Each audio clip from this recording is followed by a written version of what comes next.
Hello students, welcome to your mathematics classes. आज हम start कर रहे हैं हमारी नेक्स्ट एक्सरसाइज 12.2।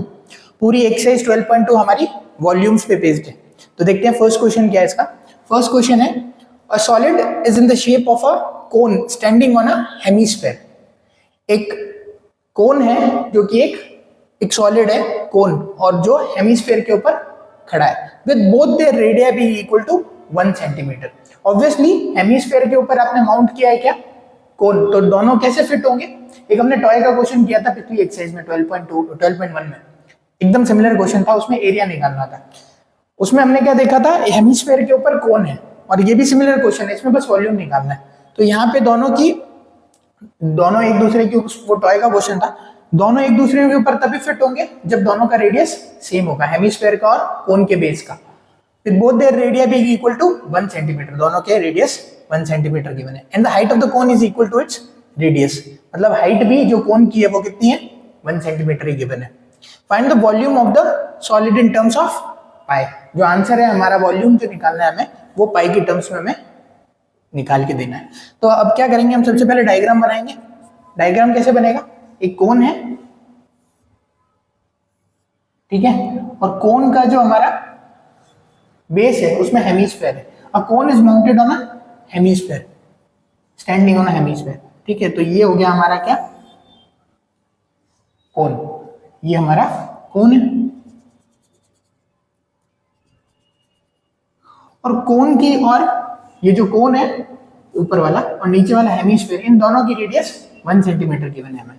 तो यहां से अब देखेंगे दोनों के बेस रेडियस की वैल्यू कितनी है, 1 सेंटीमीटर, ठीक है। और हाइट, इसकी जो कोन की हाइट है वो हमें कितनी गिवन है, वो भी 1 सेंटीमीटर है।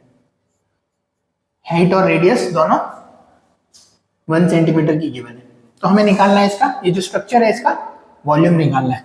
तो volume of the solid, volume of solid, इस सॉलिड का वॉल्यूम कैसे निकालेंगे हम लोग, volume of cone plus volume of hemisphere. तो वॉल्यूम ऑफ कोन इज, पहले लिखेंगे वॉल्यूम ऑफ कोन ऐड होगा, इस कोन की वॉल्यूम में किसका वॉल्यूम ऐड होगा, हेमिस्फीयर का वॉल्यूम ऐड होगा, प्लस वॉल्यूम ऑफ हेमिस्फीयर, ठीक है।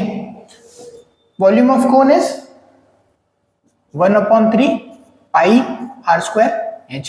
r is the radius of cone, h is the height of cone। और यहाँ क्या आ जाएगा, volume of hemisphere. Hemisphere, total sphere का जो वॉल्यूम होता है वो कितना होता है, 4/3 पाई r क्यूब। इसका आधा हेमिस्फीयर का वॉल्यूम होता है। तो volume of hemisphere is 2/3 pi r cube. यहाँ पे r जो है वो किसका है, कोन का, हाइट किसकी, कोन की, रेडियस यहाँ पे किसका, कोन का, एक ही पैरामीटर है, ठीक है। और r दोनों का सेम है, तो हम इस r को r ही रख देते। तो अगर अब हम अरेंज करके लिख दें वापस, तो 1/3 पाई r स्क्वायर h प्लस 2/3 पाई r क्यूब, r ही रख दिया मैंने। हाइट क्या है, कोन की हाइट लेंगे। अच्छा, यहाँ पे अब क्या कॉमन आ सकता है दोनों टर्म्स में से, रेडियस सेम था इसलिए r ही रखा है। दोनों में से क्या कॉमन आ रहा है, 1/3 दोनों में, पाई दोनों में, r स्क्वायर दोनों में। तो ये चीजें कॉमन आ गई, पाई/3 r स्क्वायर, पाई/3 r स्क्वायर, दोनों में कॉमन निकाल लिया। पाई r स्क्वायर अपॉन 3 इसमें से बाहर आ गया, यहाँ बचा h plus pi r square upon 3, तो 2 बचेगा और एक r बचेगा। अब r और h की वैल्यूज रख देते हैं, पाई/3 इंटू 1 का स्क्वायर प्लस h की वैल्यू कितनी है, height and radius are same, 2 into 1, पाई/3, ये 1 का स्क्वायर 1 ही रह गया, यहाँ कितना आ गया, 2 इंटू 1, 2 प्लस 1 3, तो ये 3 और ये 3 कैंसिल आउट हो गए। वॉल्यूम हमारा हो गया, जो वॉल्यूम बचा है वो सिर्फ पाई बचा है, वो पाई के टर्म्स में आंसर देना था हमें। तो our volume of the solid is pi, सब सेंटीमीटर में था तो सेंटीमीटर क्यूब। हमेशा वॉल्यूम किस में होता है, क्यूब में होता है। Pi centimetre cube is our answer.